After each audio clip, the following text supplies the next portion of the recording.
Hello, my name is David Sloan, and I welcome you back to the Cameraman Lectures. This is Lecture 1, addressing Cameraman episodes 1 through 4.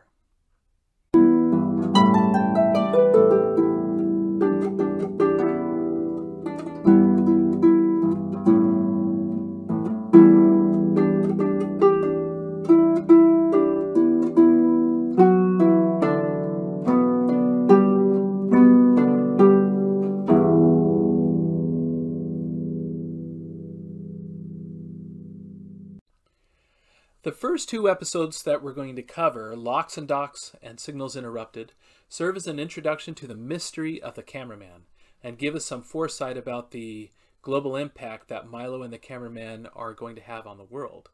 Episodes 3 and 4, Milo and Reg and Someone Else, and The Cipher and the Lattice, take us back to the beginning of their shared story, showing a snapshot of what normal life was like for Milo and his roommate slash webcast partner, Reg, before everything's going to go crazy. There are a few things that are important for you to notice in these opening episodes. First, notice that every episode will have a time and a place notation at the beginning up at the top. Those will become very, very important as the story jumps back and forth in time in later episodes and seasons. Don't worry, it shouldn't become too big of a headache for you to figure out, and I will publish timelines on my website to help you along the way. Second, by way of writing style, you'll notice that the story never enters into the mind of any of the characters. All of the descriptions of the individuals are observational, the way they smile or sit or run or the way they seem. This is intentional, and when we observe the world in real life, and especially when we watch video recordings like this one, we have to rely on our observations to infer the emotional states and intentions of others because we are not mind readers.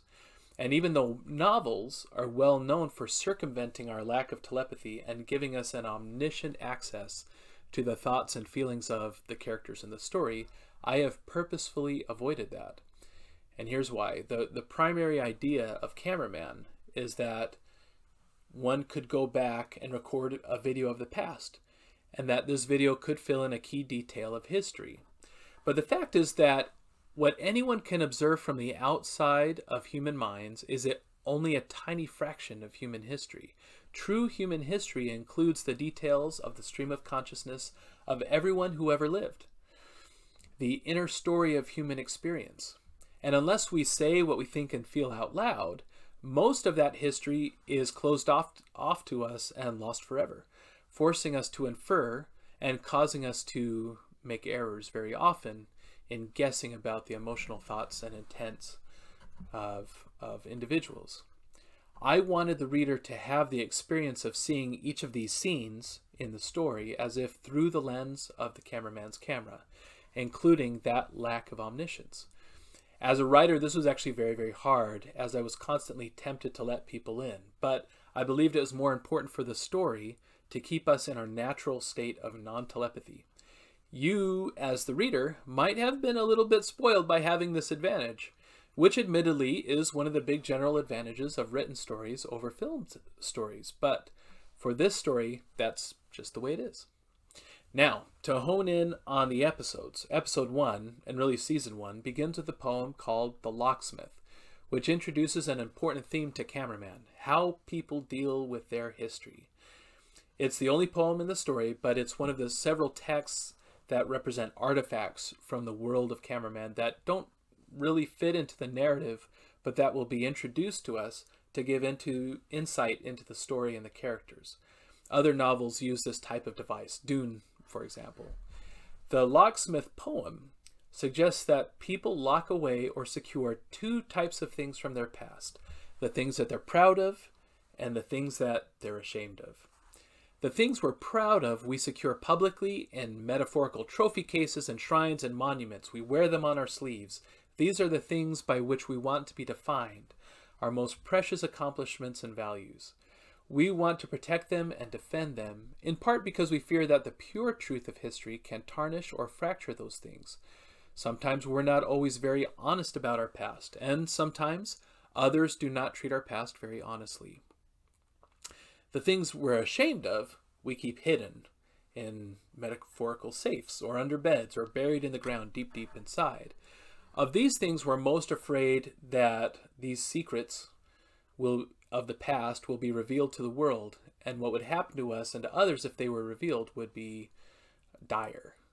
In some cases, the things we're ashamed of are things that we've already successfully reconciled, and other things are left unresolved, demanding undesirable accountability. And therefore, the idea of someone going back to the past and recording an event that we want to stay in the past to die becomes a terrifying prospect.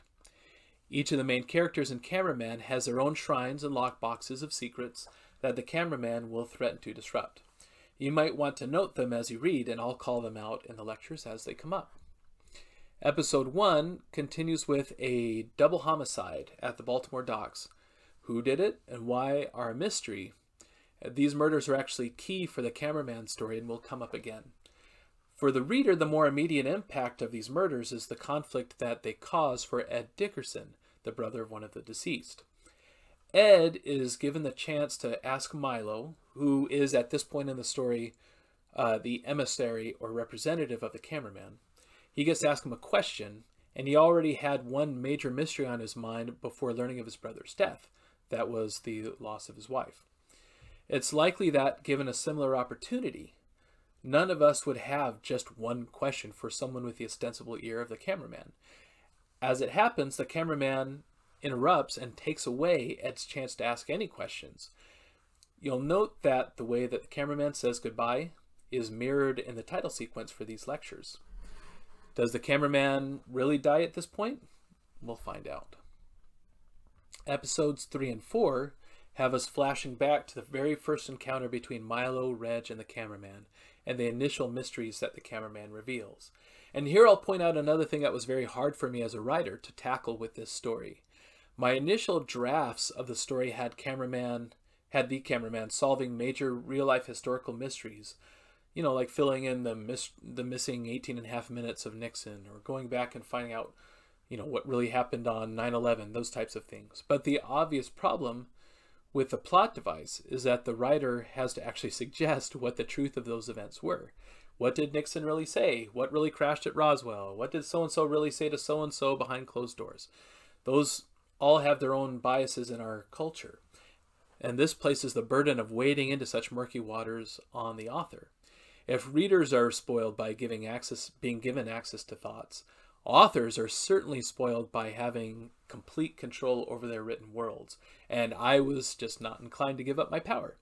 It was much easier to invent urban myths and unsolved mysteries of my own and then reveal them without the extra baggage of people's own preconceived theories about things. Besides, we'll actually learn later that these events that are being shown by the cameraman were not selected at random. There's a reason that each video was chosen, so stay tuned for that. In the next few episodes, Milo and Reg's experience with the cameraman is going to get very uncomfortable very fast. And that's where things will really start to get interesting for them. So please, keep reading and keep your eyes open. You never know what you're going to see. Ah, see what I did there?